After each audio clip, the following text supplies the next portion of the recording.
मैं शिव कुमार बहुत स्वागत करता हूं आपका नानक क्लासेस की यूट्यूब चैनल पर। जैसा कि आपको विदित है, अपने मनोविज्ञान विषय स्टार्ट कर रखा था। उसके अंदर अपना टॉपिक चल रहा था अधिगम। तो अपने अधिगम के अंदर मैंने 3 पार्ट आपको करवा दिए हैं, जिसके अंदर अधिगम का पार्ट नंबर 4 तो अपने पढ़ने जा रहे हैं, जिसमें अपने टॉपिक स्टार्ट कर रखा था पिछली क्लास के अंदर अधिगम के प्रकार। जिसमें मैंने अधिगम के प्रकार है उसको 3 भागों में विभाजित करके आपको बताया। पहला जो अधिगम का जो प्रकार है वो है अपने पढ़ा डेविड आसुबेल के अनुसार। डेविड आसुबेल ने जो अधिगम के जो प्रकार बताए वो 4 बताए, जिसके अंदर नंबर 1 रटकर सीखना, दूसरा अर्थपूर्ण सीखना, तीसरा अभिग्रहण या आत्मसात करना, और चौथा अपने सीखा था अन्वेषण या खोजपूर्वक सीखना। आज अपने बात करेंगे रॉबर्ट गेने के अनुसार जो अधिगम के जो प्रकार है, जो परीक्षा की दृष्टि से बहुत ही महत्वपूर्ण है, वो आज टॉपिक अपने पढ़ेंगे। तो पार्ट नंबर 4 अधिगम, तो स्टार्ट करते हैं अपने।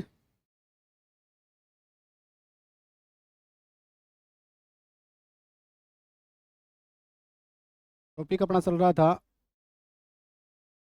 अधिगम के प्रकार।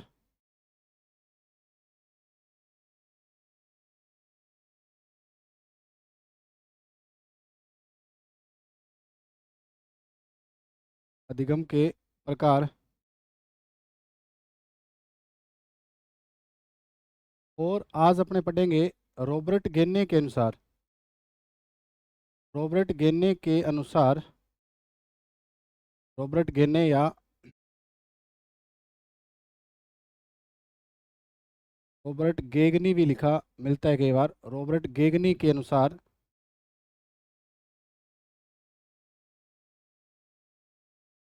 अधिगम के प्रकार।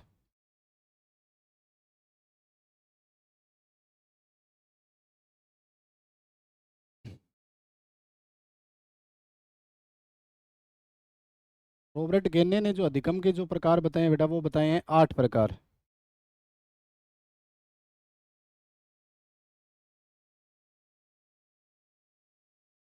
तो बात करें अपने रॉबर्ट गेने के अनुसार कुछ विशेष तथ्य की।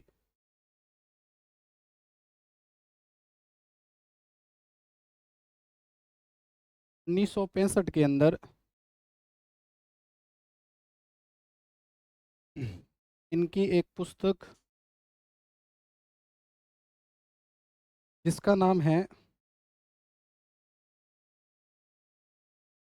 The condition of learning, the condition of learning,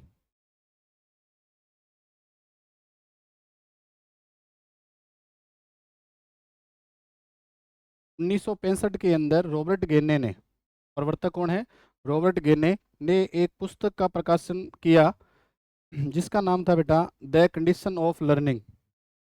the condition of learning, या जिसको हिंदी में कहते हैं अधिगम की स्थितियां।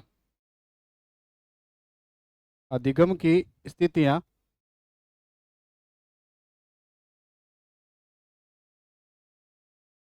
कि अधिगम को कहने का मतलब व्यक्ति या बालक द्वारा किसी भी नवीन व्यवहार को किस प्रकार से सीखा जा सकता है, उसी के आधार पर इनकी पुस्तक का नाम है द कंडीशन ऑफ लर्निंग, अधिगम की स्थितियां। इसके अंदर इन्होंने अधिगम के जो 8 प्रकार है उनका वर्णन किया।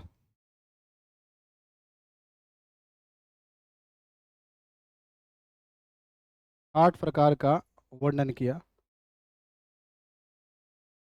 सबसे पहले अपने बात करें, अपना टॉपिक चल रहा है बेटा अधिगम के प्रकार। अधिगम के प्रकार के अंदर अधिगम के प्रकार के अंदर अपने दूसरा जो प्रकार पढ़ रहे हैं मनोवैज्ञानिक रॉबर्ट गेने के अनुसार। रॉबर्ट गेने ने जो अधिगम के जो प्रकार बताए हैं वो बताए हैं 8 प्रकार के। 1965 के अंदर इनकी एक पुस्तक प्रकाशित हुई, और उस पुस्तक का नाम है द कंडीशन ऑफ लर्निंग, या जिसको हिंदी में कहते हैं अधिगम की स्थितियां। उसके अंदर इन्होंने अधिगम के 8 प्रकार बताए हैं। इसके अंदर इन्होंने अधिगम के 8 प्रकार बताए हैं, और इन्होंने जो अधिगम के जो 8 प्रकार बताए हैं उनका जो विभाजन किया है, इन्होंने इन्होंने अधिगम के इन्होंने अधिगम के 8 प्रकार को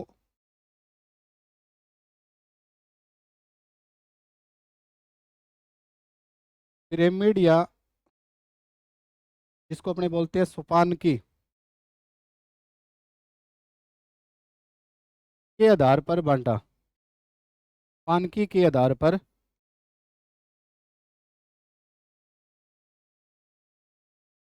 वर्गीकृत किया।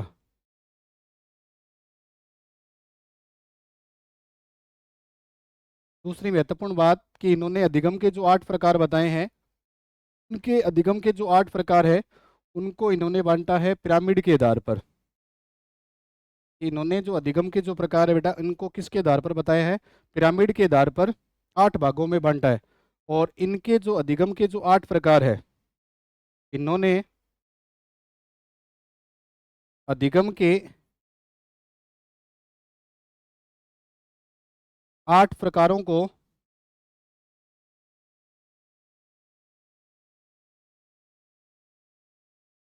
निम्न से उच्च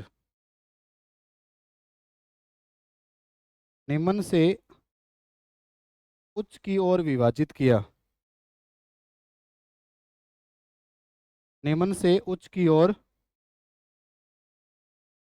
विभाजित किया। विभाजित किया, या यहाँ शब्द मिल सकता है निम्न से उच्च या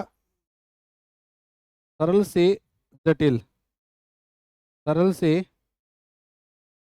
जटिल। तो रॉबर्ट गेने ने अधिगम के जो 8 प्रकार है उनको किसके आधार पर समझाने का प्रयास किया है? पिरामिड या सोपानकी के आधार पर। और इन्होंने जो अधिगम के जो 8 प्रकार बांटे हैं उनको इन्होंने बांटा है निम्न से उच्च या सरल से जटिल की ओर। निम्न से उच्च या सरल से जटिल की ओर। अब अपने बात करते हैं इसके किस प्रकार से इन्होंने पिरामिड के आधार पर बांटने का प्रयास किया है।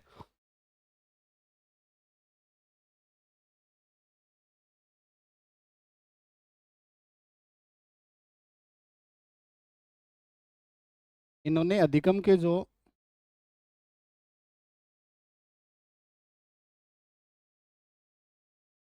8 प्रकार है उनको इन्होंने पिरामिड के आधार पर बताने का प्रयास किया है।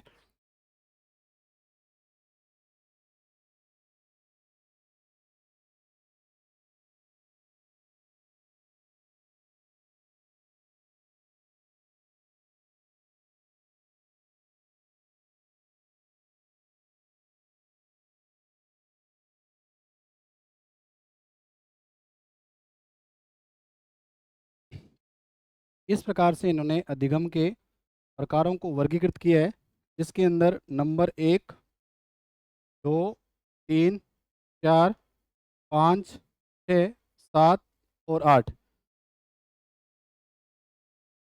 को कहते हैं पिरामिड या सोपान। और इसके अंदर जो इन्होंने अधिगम के जो प्रकार बताए हैं बेटा, वो बताए हैं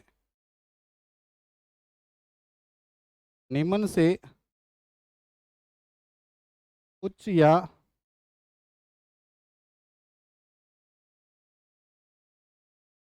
सरल से जटिल की ओर। इन्होंने अधिगम के 8 प्रकार बताए हैं, जिसके अंदर सबसे पहले जो प्रकार है वो है सांकेतिक अधिगम। दूसरा है उद्दीपक अनुक्रिया अधिगम। तीसरा श्रृंखला अधिगम। चौथा शाब्दिक।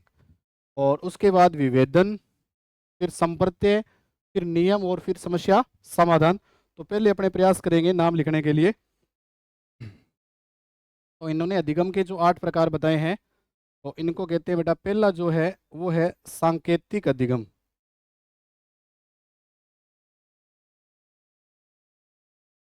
सांकेतिक अधिगम। दूसरा है उद्दीपक अनुक्रिया अधिगम।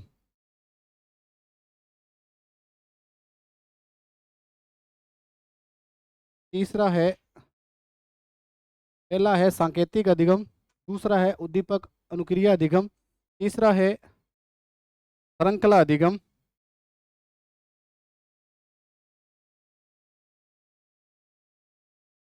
चौथा है शाब्दिक साश्रय अधिगम। शाब्दिक साश्रय अधिगम। इन्होंने अधिगम के 8 प्रकार बताए हैं। पहला है सांकेतिक, दूसरा है उद्दीपक अनुक्रिया अधिगम, तीसरा है श्रृंखला, चौथा है शाब्दिक शास्त्रीय अधिगम, पांचवा है विभेदन,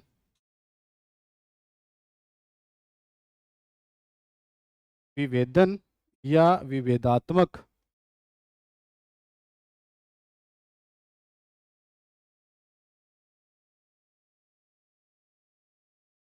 6 नंबर है संप्रत्यय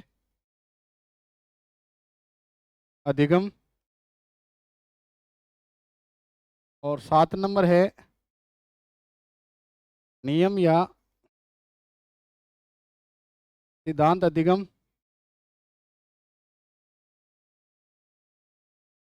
और 8 नंबर है समस्या समाधान अधिगम।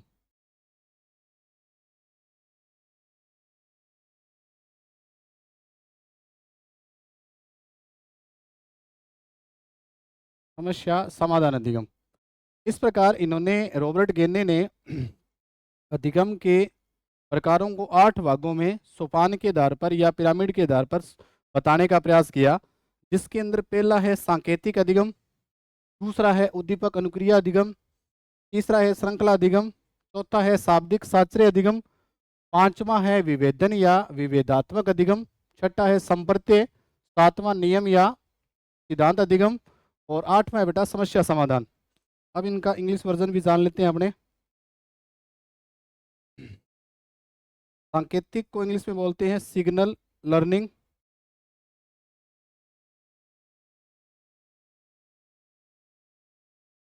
उद्दीपक को स्टिमुलस रिस्पॉन्स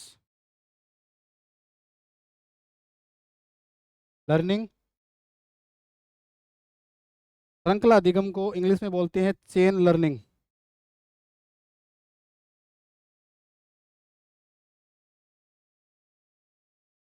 शाब्दिक शास्त्रीय का वर्बल मतलब होता है वर्बल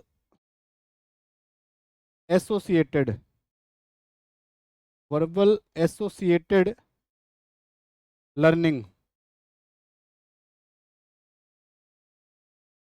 और बात करें विभेदन की तो कहा जाता है डिस्क्रिमिनेशन, डिस्क्रिमिनेशन लर्निंग, और संप्रत्यय को बोला जाता है कॉन्सेप्ट लर्निंग,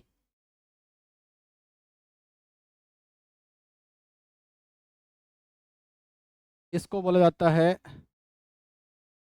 रूल लर्निंग, और 8 नंबर है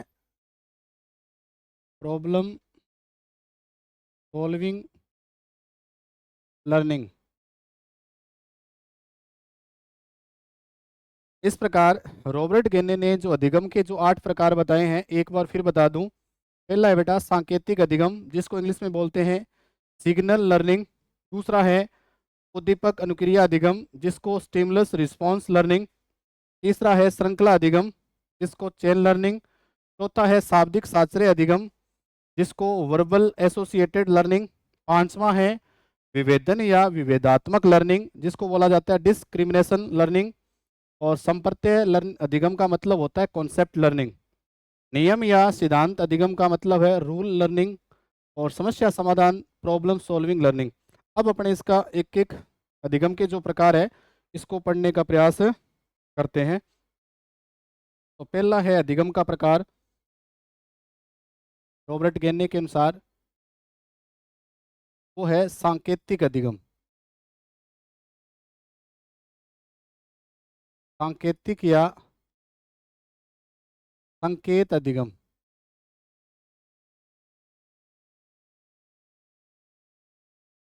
अब इसका मतलब क्या है? सांकेतिक या संकेत अधिगम का मतलब क्या है? अगर किसी बालक के अंदर संकेत के द्वारा अगर उसके व्यवहार में परिवर्तन हो रहा है, संकेत के द्वारा अगर अधिगम हो रहा है तो उसे कहते हैं संकेत या सांकेतिक अधिगम। सबसे पहले इसकी परिभाषा लिखें।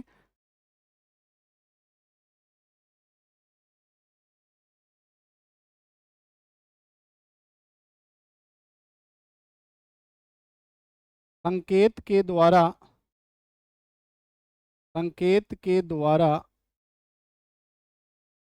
होने वाला संकेत के द्वारा होने वाले अधिगम को सांकेतिक अधिगम कहते हैं। सांकेतिक अधिगम कहते हैं। संकेत के द्वारा होने वाले अधिगम को क्या कहते हैं? सांकेतिक अधिगम। अब इसमें संकेत किसको माना गया है?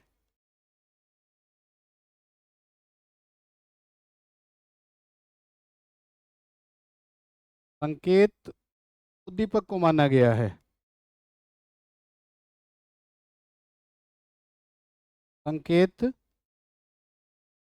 उद्दीपक को माना गया है। उद्दीपक को माना गया है।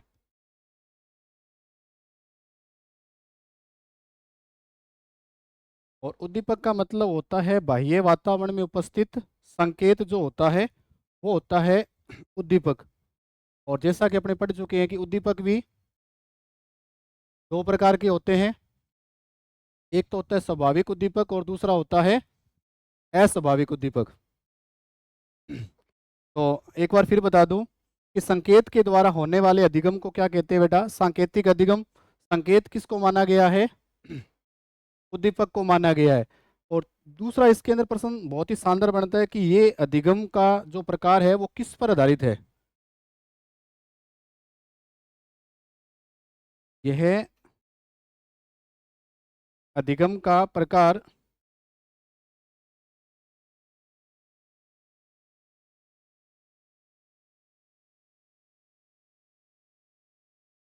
पावलोव के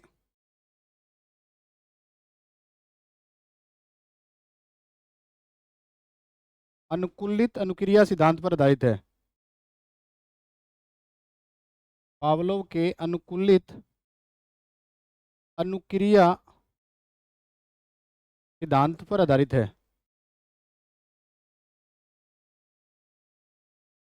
प्रश्न पूछा जा सकता है कि संकेत अधिगम किस सिद्धांत पर आधारित है? तो ये पावलोव के अनुकूलित अनुक्रिया सिद्धांत पर आधारित है। और उसके बाद सबसे महत्वपूर्ण इसके अंदर प्रश्न पूछा जाता है कि सबसे निम्न प्रकार का अधिगम किसे माना जाता है? तो सबसे निम्न प्रकार का जो अधिगम है वो माना जाता है संकेत या सांकेतिक अधिगम को। और सबसे उच्च या जटिल प्रकार का जो अधिगम माना जाता है वो माना जाता है समस्या समाधान अधिगम को।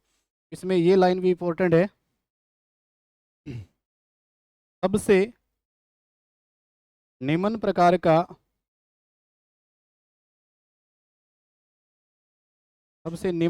का अधिगम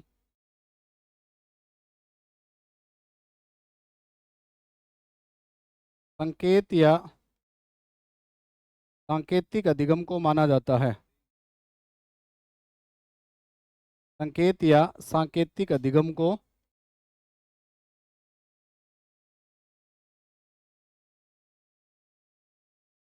माना जाता है।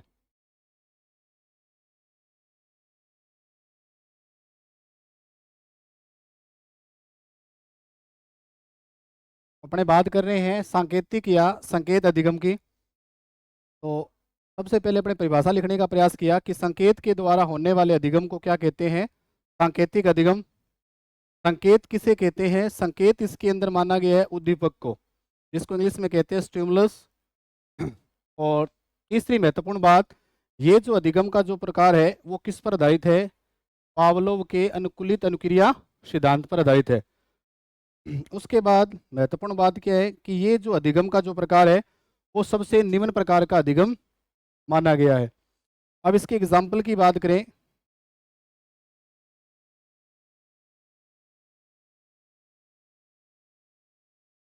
जैसे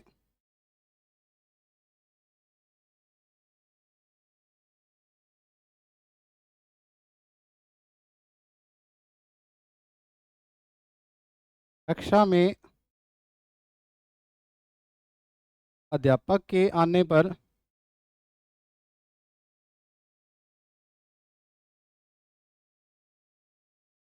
बच्चों का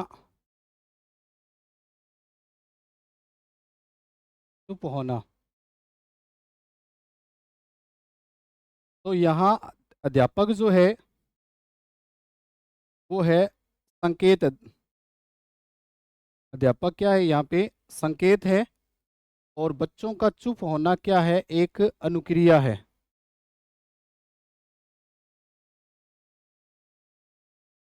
अनुक्रिया।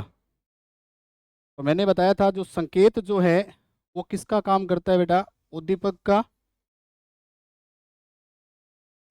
और ये एक प्रकार की क्या है? अनुक्रिया। तो कक्षा में अध्यापक के आने पर बच्चों का चुप होना किसका प्रकार है? ये भी क्या है? संकेत या सांकेतिक अधिगम है। या दूसरा इसके अंदर एग्जाम्पल अपने लिख सकते हैं, स्कूल की घंटी बजने पर। स्कूल की घंटी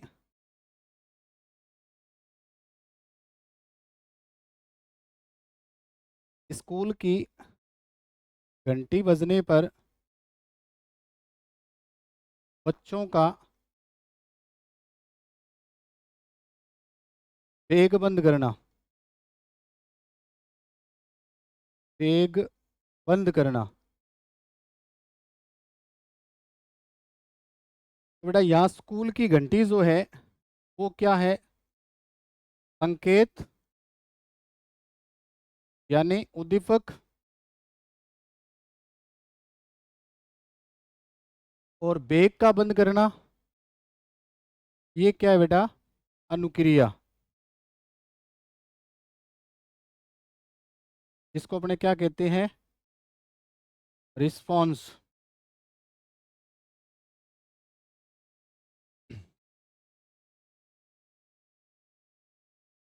उद्दीपक को क्या कहते हैं? स्टिमुलस। मतलब संकेत के द्वारा होने वाला अधिगम जो है, संकेत के द्वारा जो होने वाला जो अधिगम है वही क्या कहलाता है? सांकेतिक अधिगम। तो इसके अंदर अपने कोशिश की जानने की कि सांकेतिक अधिगम क्या होता है। तो आशा करता हूँ कि ये बात आपको समझ में आ गई होगी।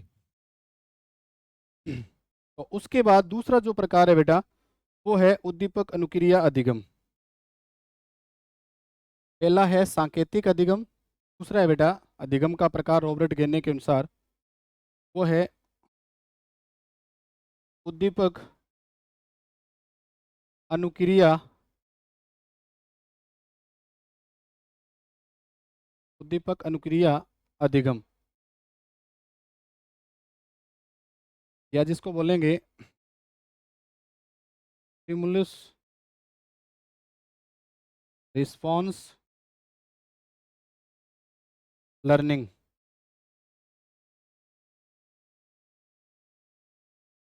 मतलब उद्दीपक की उपस्थिति से होने वाली अनुक्रिया वो क्या कहलाती है? उद्दीपक अनुक्रिया अधिगम। सबसे पहले बेटा इसकी लिखेंगे अपने परिभाषा।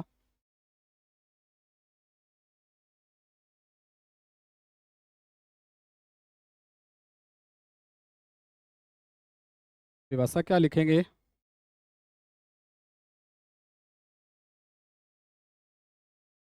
उद्दीपक की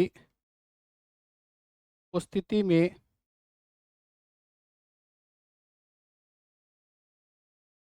होने वाला उद्दीपक की उपस्थिति में होने वाला अधिगम क्या कहलाएगा? उद्दीपक अनुक्रिया अधिगम।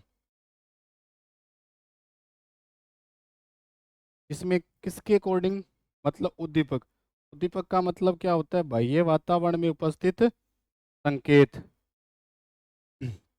उद्दीपक भी दो प्रकार के होते हैं, स्वाभाविक उद्दीपक और अस्वाभाविक उद्दीपक। स्वाभाविक उद्दीपक का मतलब होता है प्रत्येक व्यक्ति द्वारा उस अनुक्रिया के बदले समान व्यवहार करना। और अस्वाभाविक उद्दीपक का मतलब होता है जिसके अंदर प्रत्येक व्यक्ति द्वारा अलग अलग कंडीशन पर जो निर्भर करता है, यानी प्रत्येक व्यक्ति के द्वारा अलग अलग व्यवहार किया जाएगा। तो उसके बाद दूसरा प्रश्न इसमें बनता है कि ये अधिगम किस सिद्धांत पर आधारित है?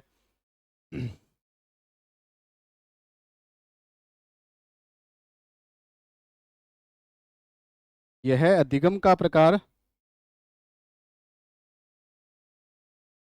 यह अधिगम का प्रकार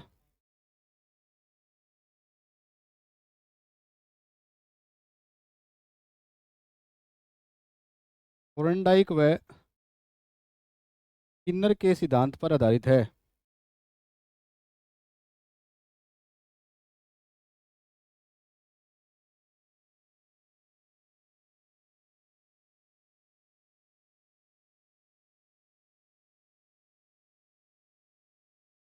थोर्नडाइक व स्किनर के सिद्धांत पर आधारित है।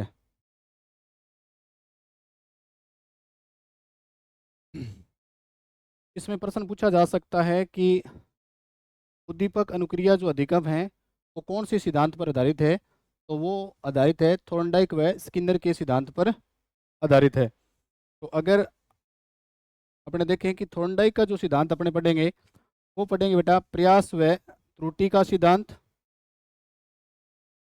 प्रयास व त्रुटि का सिद्धांत जो थोर्नडाइक ने प्रयोग किया था बिल्ली पर।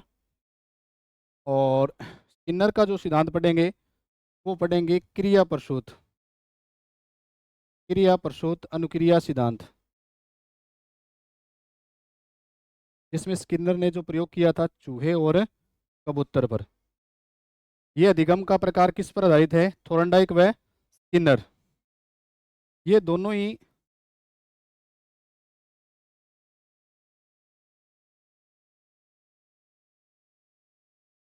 थोर्नडाइक व स्किनर दोनों ही क्या है? व्यवहारवादी है। दोनों ही व्यवहारवादी के अंतर्गत आते हैं। व्यवहारवादी के अंतर्गत 5 आते हैं जिसके बारे में मैं बता चुका हूँ। थोर्नडाइक, पावलो, स्किनर, क्लार्कल और गुथ्री। अब इसके अंदर अगर बात करें एग्जाम्पल की, तो उद्दीपक के आधार पर क्या होगी? अनुक्रिया होगी। जैसे मांस के टुकड़े को देखकर अनुक्रिया करना, या अपने कहते हैं कि वैकेंसी को देखकर तैयारी करना। तो मांस का टुकड़ा वहाँ क्या है? उद्दीपक है। और जैसे वैकेंसी वहाँ क्या है? उद्दीपक है। और उन उद्दीपक को देखकर अगर कोई अनुक्रिया हो रही है तो इसमें एग्जाम्पल अपने लिख सकते हैं।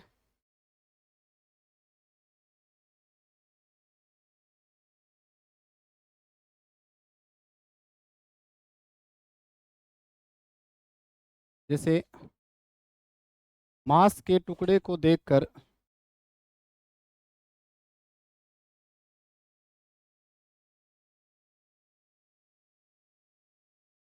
अनुक्रिया करना।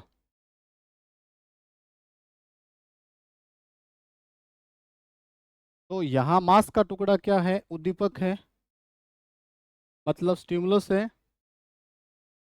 और लार का गिराना या मुंह में पानी आना, ये क्या है बेटा? यहाँ रिस्पॉन्स है। उद्दीपक को देखकर क्या हो रही है? अनुक्रिया। इसी प्रकार से सेकंड एग्जाम्पल की बात करें, जैसे एग्जाम को देखकर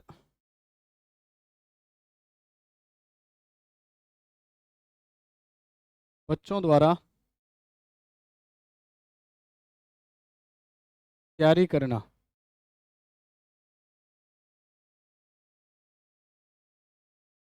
बच्चों द्वारा तैयारी करना। यहाँ एग्जाम क्या है? स्टिमुलस मतलब उद्दीपक। और तैयारी करना क्या है बेटा?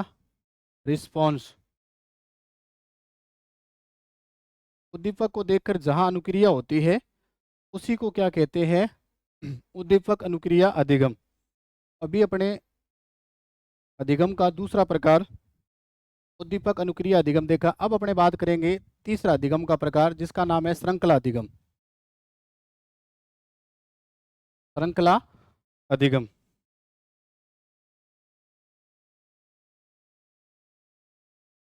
नंबर 3 है श्रृंखला अधिगम।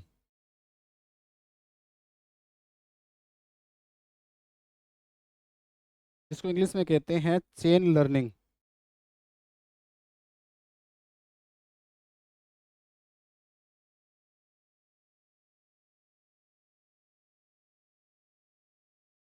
श्रृंखला का मतलब होता है कि बालक द्वारा क्रमिक रूप से सीखना। श्रृंखला अधिगम का मतलब क्या होता है कि बालक द्वारा क्रमिक रूप से, मतलब स्टेप बाय स्टेप या वन बाय सीखना।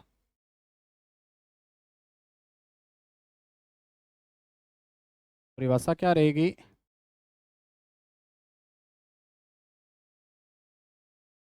बालक द्वारा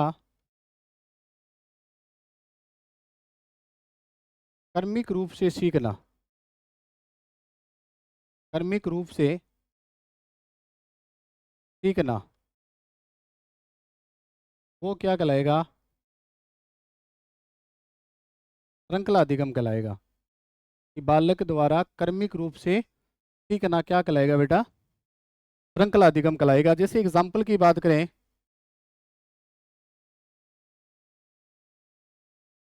जैसे अगर कोई बालक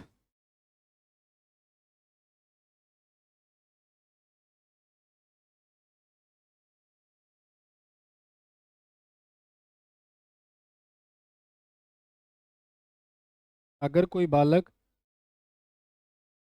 हिंदी विषय सीखना चाह रहा है, इसका जो जैसे क्रम की बात करें, सबसे पहले जैसे स्वर के बाद वर्ण, या जिसको व्यंजन, स्वर वर्ण व्यंजन, फिर संज्ञा, सर्वनाम, क्रिया। कहने का मतलब प्रिय विद्यार्थियों ये है कि बालक द्वारा क्रमिक रूप से सीखना, मतलब किसी भी व्यवहार को सीखने के लिए स्टेप बाय स्टेप सीखना, तो वो क्या होता है? क्रमिक रूप से सीखना होता है। जैसे इसमें कई बार एग्जाम्पल पूछा भी जाता है कि जैसे किसी बालक द्वारा स्कूल से आने के बाद, मतलब एक क्रमिक रूप से व्यवहार को प्रदर्शित करना, वही क्या होता है इसके अंदर? श्रृंखला अधिगम होता है। जैसे विद्यालय की छुट्टी होने के बाद बालक द्वारा,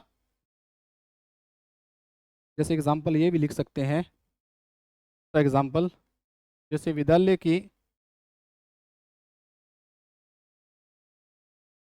छुट्टी होने पर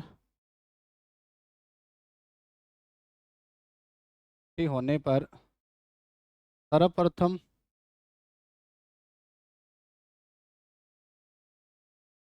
रैंक पर जाकर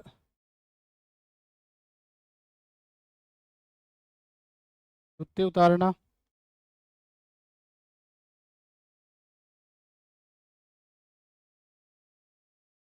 फिर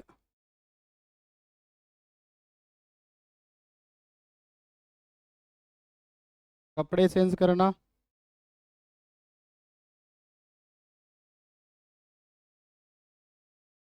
फिर हाथ धोकर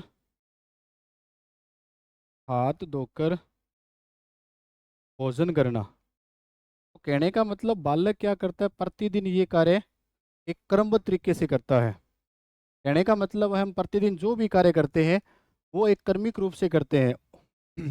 जैसे किसी भी बालक द्वारा स्टेप बाय स्टेप सीखना, वही क्या कहलाता है? श्रृंखला अधिगम कहलाता है। आशा करता हूँ कि ये बात आपको समझ में आ गई होगी। तो अपने अधिगम के 3 प्रकार पढ़े। इसके बाद अपने चलते हैं अधिगम का प्रकार नंबर 4, जिसका नाम है बेटा शाब्दिक साश्रय अधिगम।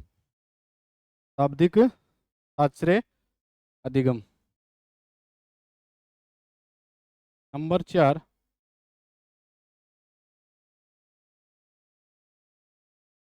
शाब्दिक शास्त्रीय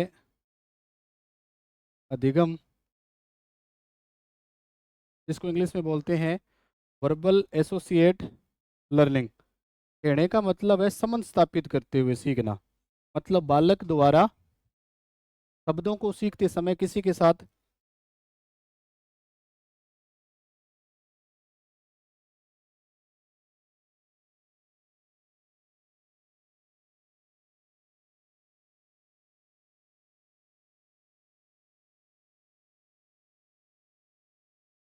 जैसे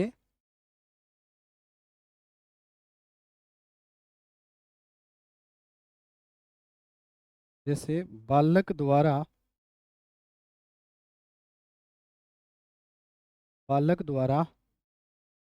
शब्दों का शब्दों को सीखते समय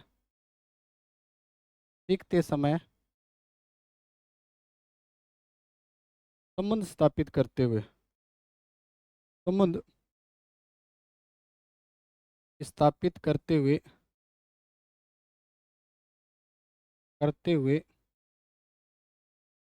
सीखना। संबंध स्थापित करते हुए सीखना। कहने का मतलब ये है कि शाब्दिक शास्त्रीय, शाब्दिक का मतलब होता है शब्द, शास्त्रीय का मतलब होता है किसी के साथ लिंक करते हुए, रिलेट करते हुए। एसोसिएटेड का मतलब होता है किसी के साथ संबंध स्थापित करते हुए सीखना। मतलब कोई भी अपने जो व्यवहार सीखते हैं वो क्या करते हैं, किसी के साथ लिंक करके सीखना।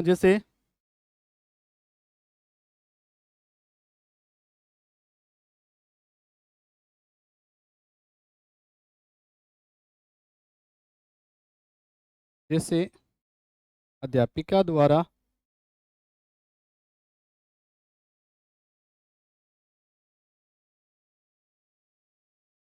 मछली जल की रानी है कविता को सिखाते समय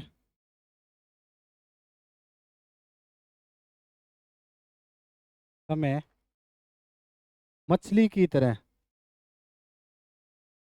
मछली की तरह नृत्य करते हुए सिखाना। नृत्य करना कहने का मतलब है कि कोई भी आप व्यवहार सिखा रहे हो उसी के तरह व्यवहार करते हुए सिखाना। जैसे किसी बालक को आप जीरो की आकृति सिखाना चाह रहे हैं तो आप कोई भी सेब की या अन्य कोई गोलाकार आकृति दिखा के उसको सिखाने का प्रयास करना। तो कहने का मतलब है कि कोई भी अगर आप शब्द का ज्ञान दे रहे हो तो उसको संबंध स्थापित करके अगर सिखाते हैं वो होता है शाब्दिक शास्त्रीय अधिगम। शाब्दिक का मतलब होता है शब्द, शास्त्रीय का मतलब होता है संबंध स्थापित करना, जिसको इंग्लिश में बोलते हैं एसोसिएटेड। और वैसे अगर पूछा जाए कि शास्त्रीय जो एक शिक्षण विधि है जिसके जो प्रतिपादक है वो है मारिया मोंटेसरी, जिसको शास्त्रीय विधि या मारिया मोंटेसरी विधि के नाम से भी जाना जाता है। उस विधि के अंतर्गत भी बालकों को सिखाया जाता है, वो किसके द्वारा, संबंध स्थापित करते हुए सिखाया जाता है। अब अपने चलते हैं 5 नंबर। तो अपने अधिगम के 4 प्रकार पढ़ लिए, जिसके अंदर पहला पढ़ा था सांकेतिक अधिगम, दूसरा उद्दीपक अनुक्रिया अधिगम, तीसरा श्रृंखला अधिगम और चौथा शाब्दिक शास्त्रीय अधिगम। अब अपने 5 नंबर बात करेंगे विभेद या बहुविभेद अधिगम।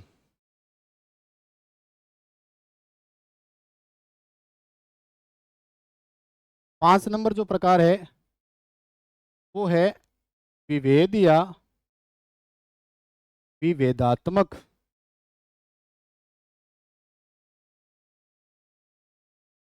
विभेद या विभेदात्मक अधिगम।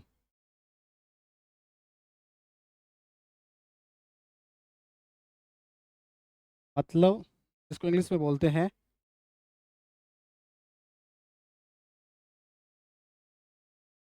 Discrimination learning.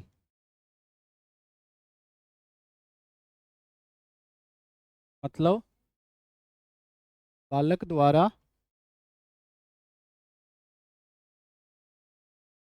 अंतर करते हुए, अंतर या विभेद करते हुए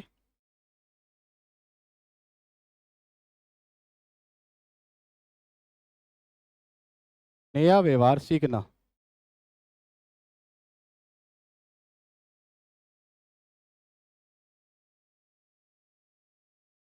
वो क्या कहलाता है? विभेद या विभेदात्मक अधिगम। विभेद या विभेदात्मक अधिगम का मतलब ये होता है अंतर करके सीखना। जैसे अगर एग्जाम्पल की बात करें, जैसे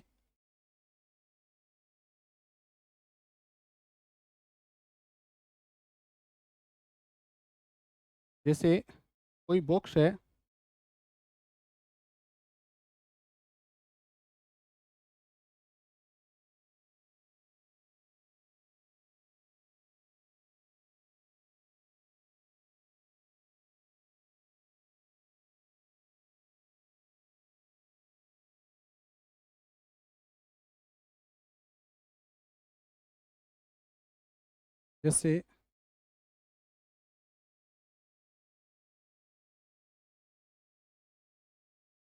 जैसे कोई बॉक्स है, उसके अंदर बहुत सारे पेन पड़े हैं। जैसे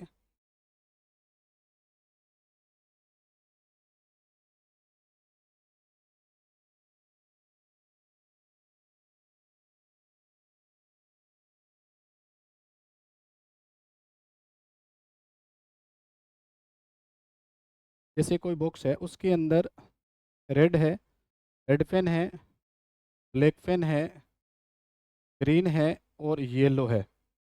अब कहने का मतलब है कि अपने टॉपिक चल रहा है विभेद या विभेदात्मक अधिगम। कहने का मतलब है कि जैसे इस बॉक्स के अंदर या इस डब्बे के अंदर चार प्रकार के पेन पड़े हैं। एक रेड पेन है, एक ब्लैक पेन है, एक ग्रीन पेन है और एक येलो पेन है। अगर बालक को उन पेन के रंगों के बारे में अगर उसको सिखाया गया है, अगर अध्यापक द्वारा उसे कहने पर कि इसके बॉक्स के अंदर ये मतलब पीले पेन को बाहर निकालना, पीले पेन को बाहर निकालना। एक बार मैं फिर बता दूं कि कहने का मतलब ये होता है कि अंतर क्या बालक, मतलब किसी भी बालक को व्यवहार सिखाने के बाद क्या वो अंतर कर पा रहा है। जैसे बालक को रंगों के बारे में अगर अच्छी तरह से सिखा दिया कि रंगों में विभेद करना, कि लाल रंग की आकृति या लाल रंग कैसा होता है, काला रंग किस प्रकार का होता है, अगर उसके रंगों के बारे में अगर बता दिया कि जैसे बॉक्स के अंदर चार प्रकार के रंग है, अब अध्यापक क्या कह रहा है कि उसके अंदर पीला पेन बाहर निकाल के लेके आना है। तो अगर वो बालक अंतर विभेद करते हुए इसमें से केवल पीले पेन को बाहर निकालता है, तो कहने का मतलब है कि वो इसके अंदर विभेद कर रहा है। इसमें से रेड पेन में से ब्लैक, ग्रीन और येलो में से येलो पेन बाहर निकाल के वो लेके आ गया।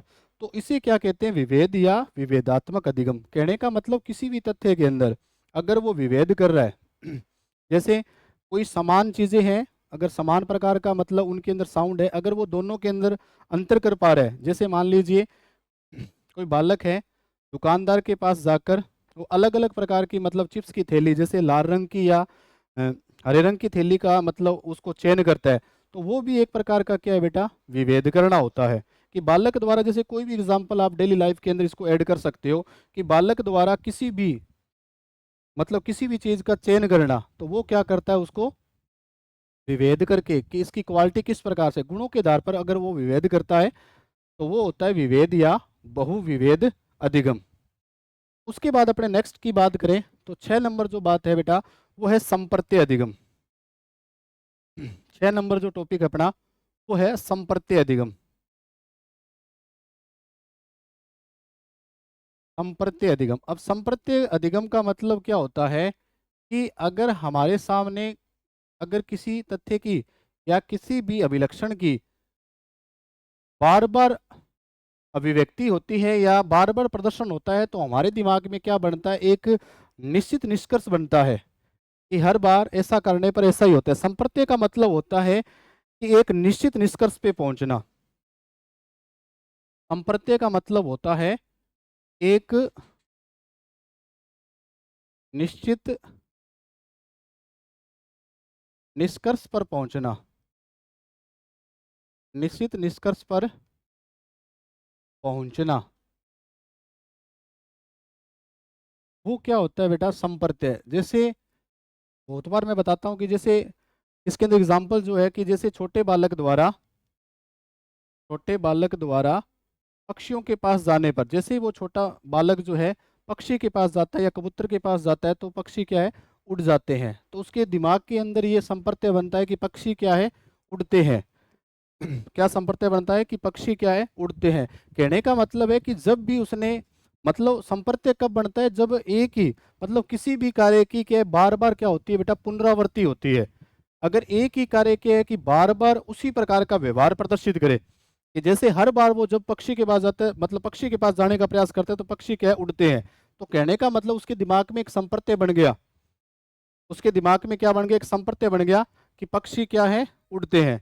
इसी प्रकार से कोई भी व्यवहार, ऐसे कोई भी व्यवहार, अगर जिस व्यवहार की अगर बार बार पुनरावृत्ति हो रही है, मतलब एक जैसा व्यवहार, मतलब एक ही समान व्यवहार अगर आपके सामने बार बार परिलक्षित हो रहा है और उसका जो परिणाम है वो सेम ही प्राप्त हो रहा है, तो उसके बाद क्या है, हमारे मन मस्तिष्क में एक निष्कर्ष बनता है कि ऐसा करने पर ये व्यवहार ऐसा ही होता है, तो उसको बोलते हैं बेटा संप्रत्यय। तो ये था अधिगम का 6 नंबर प्रकार। अब अपने बात करते हैं सिद्धांत या नियम अधिगम की। 7 नंबर बात करें सिद्धांत या नियम अधिगम की।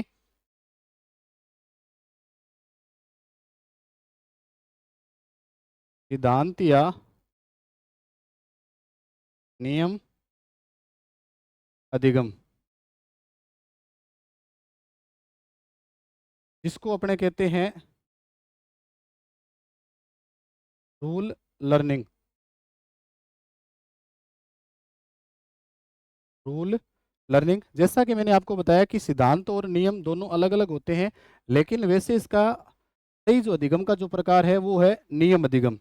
कई बार बुक में मिलता है सिद्धांत अधिगम, सिद्धांत व्यक्ति विशेष के लिए होता है, सिद्धांत को अपने प्रिंसिपल कहते हैं, और नियम क्या होते हैं, सार्वभौमिक होते हैं। कहने का मतलब सिद्धांत जो होते हैं वो प्रत्येक व्यक्ति के अलग अलग होते हैं, और नियम जो होते हैं वो एक ही होता है। तो कहने का मतलब नियम अधिगम का मतलब क्या है कि किसी भी बालक को कोई भी नियम या कोई भी सिद्धांत अगर सिखा दिया, अगर वो उसका अपने व्यवहारिक जीवन के अंदर या डेली लाइफ के अंदर उसका उपयोग करके उस नियम का सत्यापन करता है, तो उसको अपने क्या कहेंगे बेटा, नियम या सिद्धांत अधिगम। कहने का मतलब अगर किसी बालक को किसी भी नियम को अगर सिखा दिया, अगर नियम सिखाने के बाद वो अगर उसी नियम की क्या कर रहा है बेटा, पुष्टि कर रहा है, तो उसे क्या कहेंगे, नियम या सिद्धांत अधिगम। जैसे अगर बात करें, जैसे जैसे अपने बात करें,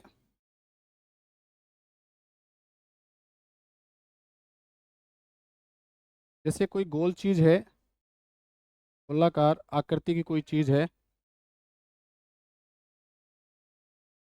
अब उनके दिमाग में क्या है कि गोलाकार जो आकृति की जो चीजें हैं वो क्या है, लुढ़कती है।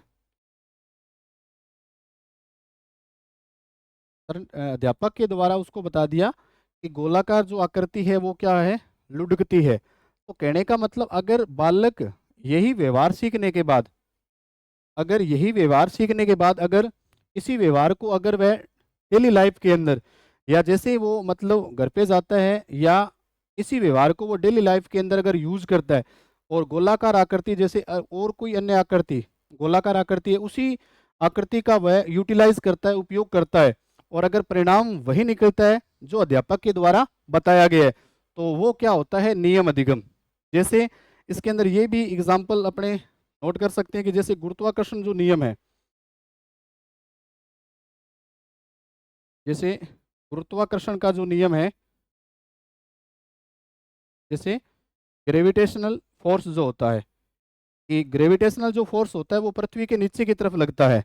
अगर किसी वस्तु को अपने गुरुत्वाकर्षण के नियम से कम वेग से अगर फेंका जाए, तो वो वस्तु क्या करेगी, नीचे की तरफ आएगी। अगर वह, जैसे अध्यापक के द्वारा बता दिया कि अगर किसी वस्तु को गुरुत्वाकर्षण के वेग से कम वेग से अगर फेंका जाए, तो वो वस्तु कहाँ जाएगी, नीचे की ओर आएगी। अगर ऐसा ही व्यवहार, अगर ऐसा ही व्यवहार बालक द्वारा दैनिक जीवन में अगर किया जाए, और वो किसी वस्तु को ऊपर की ओर फेंकने का प्रयास करता है, और परिणाम वही निकलता है, तो उस सिद्धांत या उसे नियम अधिगम कहेंगे। कहने का मतलब उस सिद्धांत की पुष्टि हो रही है। तो कहने का मतलब अध्यापक के द्वारा, कहने का मतलब अध्यापक के द्वारा जो भी व्यवहार बालक को सिखाया जा रहा है, अगर बालक उसका डेली लाइफ के अंदर उपयोग करके अगर उसका सत्यापन करे, तो उसे क्या कहते हैं बेटा, नियम या सिद्धांत अधिगम कहते हैं। अब नेक्स्ट है बेटा, लास्ट जो है वो है समस्या समाधान अधिगम। समस्या समाधान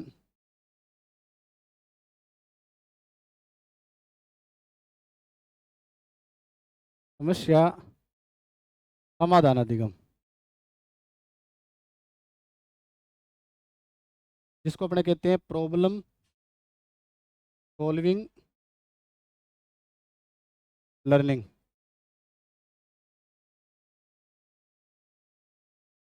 इसमें पहला प्रश्न तो ये बनता है कि जैसे सबसे निम्न प्रकार का अधिगम का प्रकार कौन सा है, तो वो है संकेत या सांकेतिक अधिगम।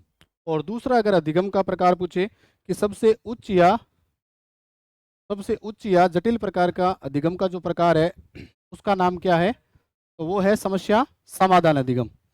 तो इसके अंदर अपने ये भी लिख सकते हैं कि यह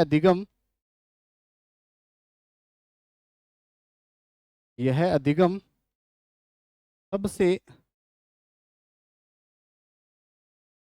उत्तम या सर्वश्रेष्ठ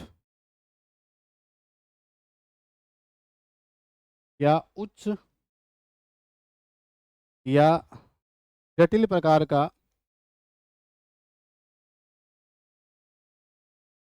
अधिगम माना जाता है।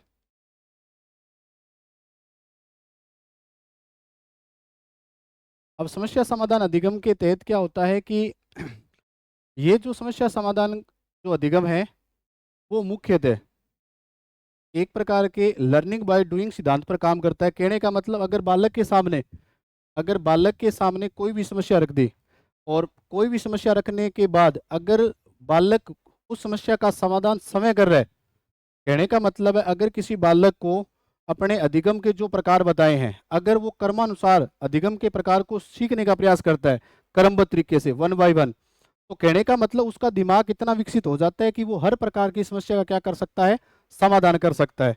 तो उसी को क्या नाम दिया, समस्या समाधान।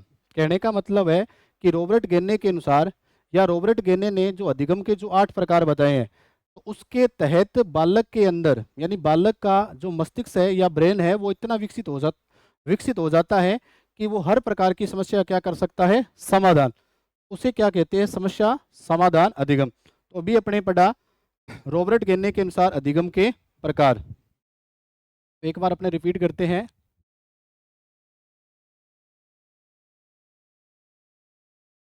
आज अपना टॉपिक था अधिगम के प्रकार रॉबर्ट गेने के अनुसार। तो मैंने बताया कि रॉबर्ट गेने ने जो अधिगम के जो प्रकार बताए हैं वो 8 प्रकार बताए हैं। तो उसके अंदर विशेष क्या था, 1965 के अंदर इनकी एक पुस्तक जिसका नाम था द कंडीशन ऑफ लर्निंग या अधिगम की स्थितियां, उसके अंदर इन्होंने अधिगम के 8 प्रकार बताए हैं। और दूसरी बात मैंने ये बताई कि इन्होंने अधिगम के जो 8 प्रकार है वो पिरामिड या सोपानकी के आधार पर क्या किया, इनको बांटा गया है। फिर तीसरी बात है कि इन्होंने अधिगम के जो 8 प्रकार है वो निम्न से उच्च या सरल से जटिल की ओर क्या किया, इनको विभाजित किया है या बांटा है। उसके बाद अधिगम के जो 8 प्रकार है वो किस प्रकार से पिरामिड के आधार पर बताने का प्रयास किया है। तो पहला जो अधिगम का प्रकार है बेटा वो है सांकेतिक अधिगम, जिसको इंग्लिश में कहते हैं सिग्नल लर्निंग। दूसरा है उद्दीपक अनुक्रिया अधिगम, जिसको स्टिमुलस रिस्पॉन्स लर्निंग। तीसरा है श्रृंखला अधिगम, जिसको चेन लर्निंग। और चौथा है शाब्दिक साचर्य अधिगम, जिसको कहते हैं वर्बल एसोसिएटेड लर्निंग। और पांचवा है विभेदन या विभेदात्मक अधिगम, जिसको कहते हैं डिस्क्रिमिनेशन लर्निंग। और छठा है संप्रत्यय अधिगम, जिसको कॉन्सेप्ट लर्निंग। और सातवां है नियम या सिद्धांत अधिगम, जिसको रूल लर्निंग। और आठवां है समस्या समाधान अधिगम, जिसको प्रॉब्लम सॉल्विंग लर्निंग कहते हैं। इसके बाद अपने पढ़ा अधिगम का पहला प्रकार, तो अपने पढ़ा सांकेतिक या संकेत अधिगम, जिसके अंदर मैंने बताया संकेत के द्वारा होने वाले अधिगम को क्या कहते हैं, सांकेतिक अधिगम। फिर दूसरी बात मैंने बताई कि संकेत को क्या माना जाता है, उद्दीपक। उसके बाद मैंने बताया कि ये अधिगम का प्रकार किस पर आधारित है, तो ये अधिगम का जो प्रकार है वो पावलोव के अनुकूलित अनुक्रिया सिद्धांत पर आधारित है। उसके बाद सबसे निम्न प्रकार का जो अधिगम है वो किसको माना गया है, संकेत या सांकेतिक अधिगम को। उसके बाद एग्जाम्पल की बात की, जैसे कक्षा में अध्यापक के आने पर बच्चों का चुप होना, तो यहाँ अध्यापक क्या है, संकेत या उद्दीपक, और बच्चों का चुप होना क्या है, अनुक्रिया। उसके बाद स्कूल की घंटी बजने पर बच्चों का बैग बंद करना, तो संकेत क्या है? स्कूल की घंटी, जो किसका काम कर रहा है? उद्दीपक का। और अनुक्रिया क्या है? बैग का बंद करना। उसके बाद दूसरा अपने प्रकार पढ़ा था उद्दीपक अनुक्रिया अधिगम। कहने का मतलब उद्दीपक की उपस्थिति में होने वाला अधिगम उद्दीपक अनुक्रिया अधिगम कहलाता है। तो ये अधिगम थोर्नडाइक व स्किनर के सिद्धांत पर आधारित है। और थोर्नडाइक का सिद्धांत क्या है बेटा? प्रयास व त्रुटि का सिद्धांत। और स्किनर का क्या है? क्रिया प्रसूत अनुक्रिया का सिद्धांत। उसके बाद थोर्नडाइक व स्किनर जो है व्यवहारवादी है। जैसे इसके अंदर एग्जाम्पल की बात की कि जैसे मांस के टुकड़े को देखकर अनुक्रिया करना, तो मांस का टुकड़ा क्या है? उद्दीपक है। और लार का टपकाना वो क्या है? एक प्रकार का रिस्पॉन्स है। या एग्जाम को देखकर बच्चों द्वारा तैयारी करना, तो एग्जाम क्या है? यहाँ स्टिमुलस, और तैयारी करना क्या है बेटा? रिस्पॉन्स। उसके बाद नेक्स्ट श्रृंखला अधिगम, तो बालक द्वारा कर्मिक रूप से सीखना क्या कहलाता है? श्रृंखला अधिगम। उसके बाद अपने बात की शाब्दिक शास्त्रीय अधिगम, तो बालक द्वारा शब्दों को सीखते समय संबंध स्थापित करते हुए सीखना, तो उसको अपने क्या कहा था? शाब्दिक शास्त्रीय अधिगम। उसके बाद अपने पढ़ा था विभेद या विभेदात्मक अधिगम, यानी बालक द्वारा अंतर करके सीखना, अंतर करते हुए नया व्यवहार सीखना, वो क्या होता है? विभेद या विभेदात्मक अधिगम। उसके बाद 6 नंबर अपने पढ़ा संप्रत्य अधिगम। मतलब संप्रत्य का मतलब होता है कि बालक द्वारा अगर एक जैसा व्यवहार अगर बार बार किसी के सामने प्रलक्षित हो रहा है, या बार बार अगर एक ही जैसा व्यवहार प्रदर्शित हो रहा है, तो उसके बाद क्या बनता है? एक संप्रत्य या एक निश्चित निष्कर्ष बनता है। उसी को क्या कहते हैं? संप्रत्य अधिगम। उसके बाद है सिद्धांत या नियम अधिगम।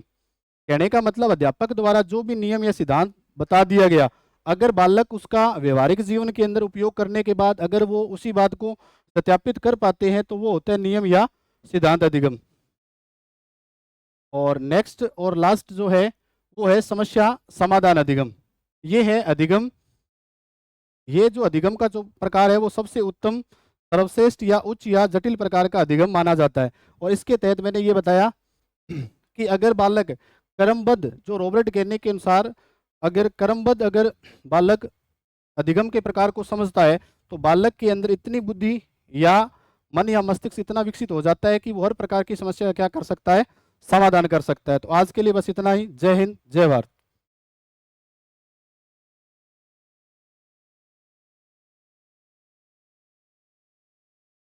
जैसा कि अपने अधिगम के प्रकार, तो दूसरा प्रकार अपने रॉबर्ट गेर्ने के अनुसार अपने पढ़ रहे थे, उसके अंदर एक आवश्यक सूचना जो अपने रह गई थी उसके बारे में अपने बताता हूँ कि नानक क्लासेस जो ऐप है उसके अंदर सेकंड ग्रेड की प्रथम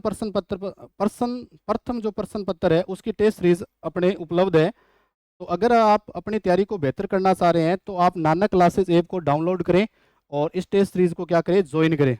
और दूसरी बात महत्वपूर्ण प्रिय विद्यार्थियों, अगर आप अपनी तैयारी को और भी सुंदर तरीके से या बेहतरीन करना चाह रहे हो और चाह रहे हो कि हमारा हर हाल में सिलेक्शन हो, तो अपने सेकंड ग्रेड का प्रथम जो प्रश्न पत्र है उसका वीडियो कोर्स लॉन्च कर रखा है, जिसके बारे में भी हमारे साथ आप नानक क्लासेस का ऐप डाउनलोड करके आप जुड़ सकते हैं। और अधिक जानकारी के लिए नंबर दे रखे हैं जिसके आप कॉल करके इसके बारे में जानकारी ले सकते हैं। तो आज के लिए बस इतना ही। जय हिंद, जय भारत।